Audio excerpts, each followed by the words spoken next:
This video is going to be a commentary style preview that will not display or show any actual NFL film study. I'll only reference it or talk about the film study that I have done on the Denver Broncos. This will be a belated, if you will, preview of the Ravens Week 9 game against the Broncos.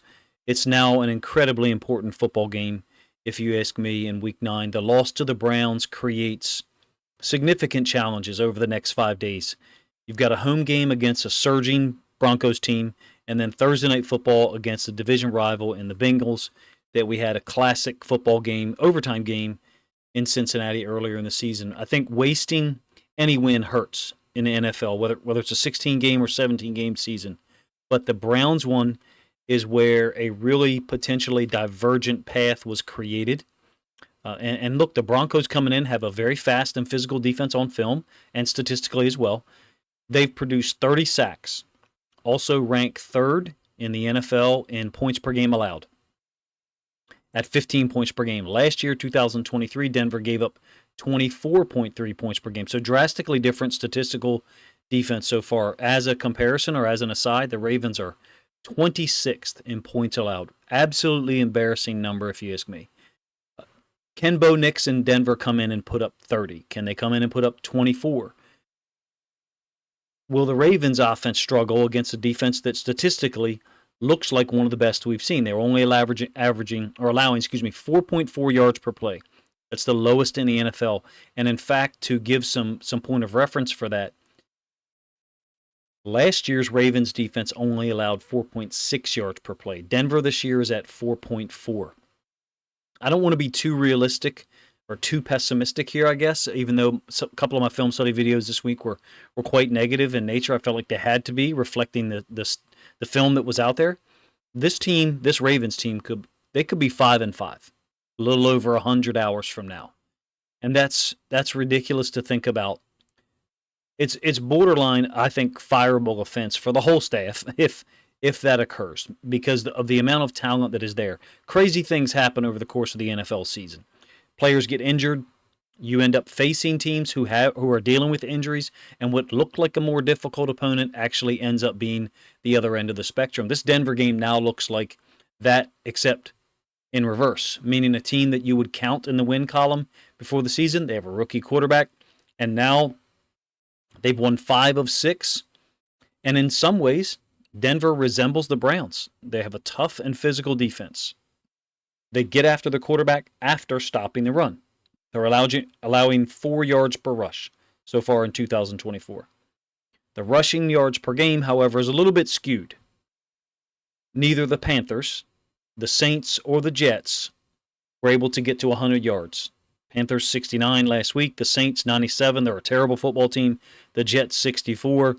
Total imbalance in their play calling at times. They were able to get a win Thursday night against the Texans, but that's a very unusual football team, let's put it that way. Neither of those 3 teams were able to get to 100 yards rushing against this Broncos defense. They're all terrible in terms of their run concepts. There's no comparison between those 3 teams and the Ravens offense as it stands right now going into Week 9 with Derrick Henry, Lamar Jackson in the backfield together. A more accurate comparison in some ways, the Chargers ran for 128 yards in a 23-16 win in Week 6. That's the Broncos' only loss since they started 0-2. But even that Chargers team, they don't have Derrick Henry, they don't have Lamar Jackson, and when you watch the film of their run game, it quite honestly is nowhere near the level of what Baltimore and Todd Monken is putting out. On the other side of the coin, Denver's rushing attack in the last 6 games is also a little bit misleading. Now, they're 5-1 during that time, 808 total rushing yards. Break that down per game, 134 per contest. Impressive. But 225 of that was against a very poor New Orleans Saints team, in my opinion. Again, the data looks a little bit skewed.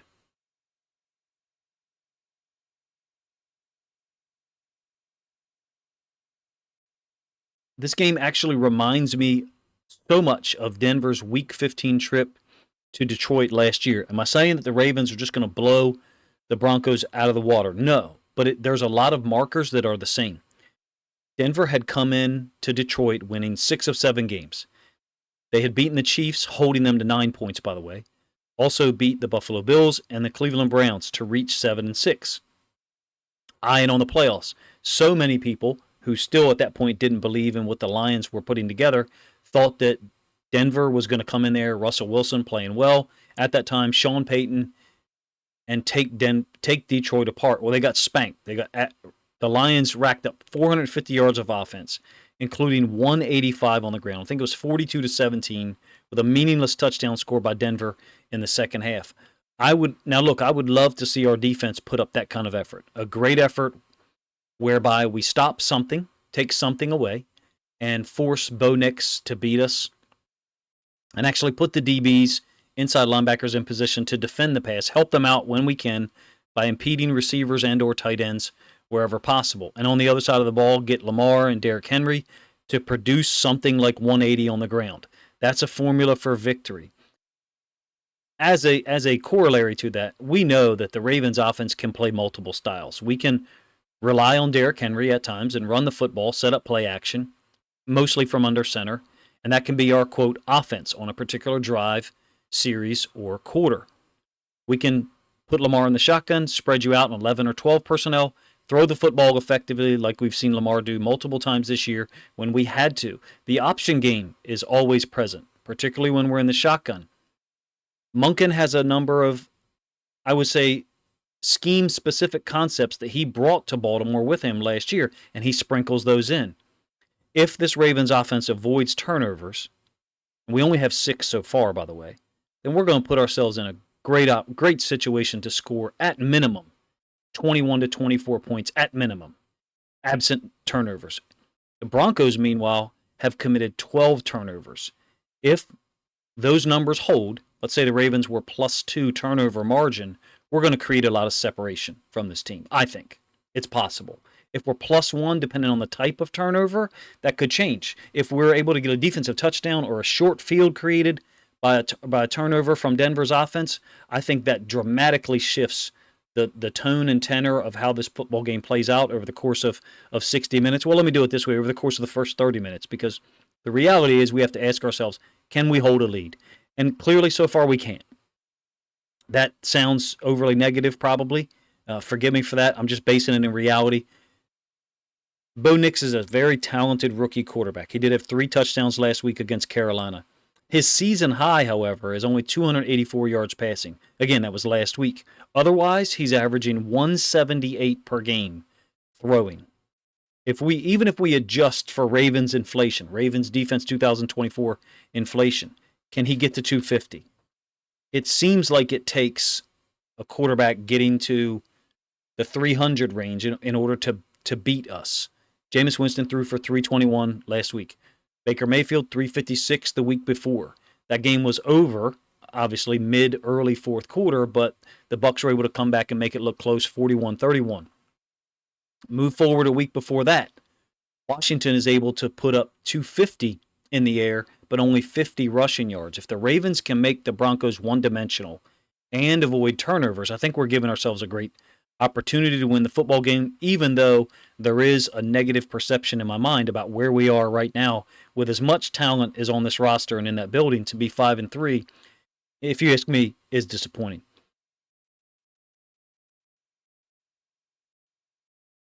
If it weren't for one, and another way to offset the negativity somewhat, I would just say it's realism, but is if Kyle Hamilton catches the interception late in the fourth quarter in the 58th or 59th minute of the game, we're 6-2. It was just a brutal drop at this point. The whole defensive side of the ball has to recover or atone for their mistakes last week, but Kyle Hamilton in particular. He's a young talent, obviously all-pro level safety, but that is the type of drop that I expect and hope to see a quick comeback from this week. Defensive touchdown, sack with a forced fumble, something like that. It's possible that our defense gets really wound up, comes in with great preparation, and plays like they did against the Bills at home, I believe, in week 4. Somehow we held Buffalo to like 235, 236 total yards. I just don't see, even though this Denver defense is leading the league in yards per play, and Surtain has 3 interceptions, I just don't see them holding us below 380. That's our floor in terms of total offense. If you look at our stats so far this year, The minimum is 383 against the Raiders in week 2 and 387 against the Browns last week. I would say the Chiefs, Raiders, and Browns were the 3 most athletic defenses that we faced that have accomplished the most this year in terms of either overall stats for their body of work in 2024 or certain games, in the case of the Raiders, that look impressive. Our floor is 380 total yards. Denver hasn't allowed that once. The Chargers got close, 350 overall, and it was pretty balanced. I think it was 222 passing and 128 rushing in that 23-16 win. I do think the Broncos defense is very good. I'm not discounting that. They have 30 sacks. But absent turnovers by our offense, and I mean one that puts them in a short field or even two, I just don't see how they hold us below 350. I don't know how anyone holds this Ravens offense below 350 unless Todd Monken absolutely commits dereliction of duty and doesn't run plays that we know are possibly there. Derrick Henry running into the boundary is there against pretty much every team that we faced this year. Out of 11 personnel, out of 21, 22, whatever. It's a dynamic that I think is borderline indefensible because Todd Monken can control where the 3 technique is, particularly against nickel defenses. That's kind of a topic for another day. I have been very negative about our defense since the loss to the Browns, and I think it's deserved. I think Zach Orr deserves all the criticism he's getting and his defensive staff, regardless of how many guys were jettisoned or moved on to other franchises. I do maintain, however, that this is a game where I think we can get some separation, get ahead, and put the Broncos in a totally different dynamic than they've been in recently. Again, this one reminds me of their trip to Detroit last year. We need this win, I think. I think we absolutely need this win to be 6-3, hosting Cincinnati on Thursday Night Football. 5-4 would be a dynamic, unforeseen territory, I think. Looking at our schedule, despite how difficult and challenging it was going to be making the AFC Championship game, going 13-4 in the regular season last year, we need our defense to put us in position to win. And this is assuming that the offense organically gets us to 24 points, absolute floor minimum 21. Organically meaning no turnovers giving us a short field, no huge special teams plays that get us down to their 30 or their 35. I mean, 3-4 drives of 70 yards or more, I think, is the floor for our offense against most teams. Now, maybe I'm misjudging Denver's defense. They are very good, young and fast. Don't get me wrong. Nick Bonito has, I think, 6.5 sacks. Multiple other guys, including rookies that I didn't think looked very refined at all in the pass rush. And I'm talking about Ellis. I think he has 2 or 2.5 sacks. Our defense has to give us a modicum of NFL-level performance and play against a rookie quarterback and a team that I think does rely on the run game significantly in order to get things accomplished. And what I mean by that is I think Denver is predicated upon having some type of run game generated or threat of the run by the running back so that Bo Nix can operate off of complementary plays.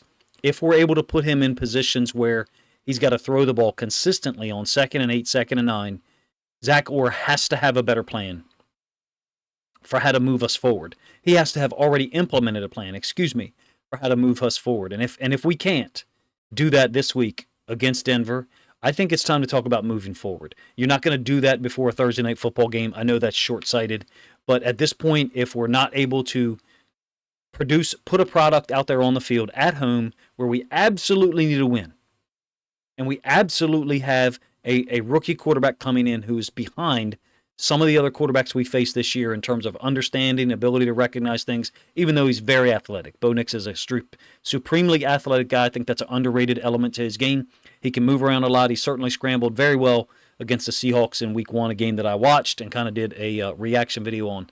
If we go to 5-4 with the Bengals coming in here, that's a terrible place for this team to be, if you ask me. It'd be a terrible 2 or 3 days for all of us. If there's no turnovers on either side, and our defense plays moderately well, I feel like this should be a 27-14 or 27-17 game. Depending on if we take the points to get from 24 to 27 points, if you know what I mean. As soon as you introduce a turnover here, in my opinion, based on the film study I've watched, looking at the stats and knowing our team the way I do, as soon as you introduce a turnover by Denver, and they do have 5 in their last 3 games, and oh, by the way, 7 turnovers in their 3 losses, I think we can get real separation for them that hands Zach Orr an opportunity to show improvement in our scheme, our application. Application means the coverage calls he chooses and how much disguise we are using pre-snap to post-snap, because I think that's been a big issue this week, covered by multiple people. There's probably not much time for you to watch other videos before our game against the Broncos this week, but if you did not do so already, a guy named Ben Kurt, former NFL quarterback, put out a really good video, I thought, covering how we are putting our players out of position pre-snap and asking them to do things post-snap that they cannot do based on their alignment. And he probably did a better job at explaining it than me. If we can do all those things, avoid turnovers, get a 10, 12, 14-point lead, and hand Zach Orr an opportunity to hold the passing game down with a rookie quarterback, and we can't do it, it's time to have some serious conversations, if not in the front office, at least among Ravens fans who probably don't want to admit it, but we may have made a mistake. The Broncos last year were in a very similar situation, surging, and went into Detroit and got punked. I am going to mention this dynamic because there's 3 players on the field. I won't name them necessarily right now, but they have big names and big reputations, and they went in there and played with an incredible lack of physicality and wanted no parts of the run game. And we have a guy, Derrick Henry, who is one of the most physical running backs that there's really ever been. Even though he's got a smart running style, he's very aware and intelligent in terms of where he makes his cuts and sets them up. I think we should be trying to run at some of those players and make them tackle. So you can figure out who those people are if you want. I think we can explore a physical football game, physical strategy offensively, and make some of their guys tackle that I don't think are great tacklers, number one. Number two, don't really want to. And we always have other gears that we can go to. Lamar Jackson, throwing the football. Mark Andrews is heating up in recent weeks, in my opinion. This looks like an Isaiah Likely game to me. A guy who could have 3 catches, 1 30-yard touchdown, and 1 25 or 30-yard gain. He's just as a guy who, for whatever reason, against certain teams to the boundary, can cause real problems. Andrews and Likely on the field together. I love it. 12 Personnel, I did a video recently. If you're looking for Ravens content to watch before the Broncos game, excuse me, I will link that video up in the description or here at the end as the video concludes. Feel free to let me know what you think of my thoughts. Probably somewhat generic since I didn't show any film and break down any specific plays. This one really reminds me of Denver's trip to Detroit last year. I'm going to stress that a third time. I think it's possible that the Ravens are more physical than many of the teams that the Broncos have faced, and probably on par with the Chargers team that beat them 23-16. The only difference is I think we've got far more talent across all the offensive skill positions, receiver, tight end, and running back, and obviously quarterback than the Chargers do.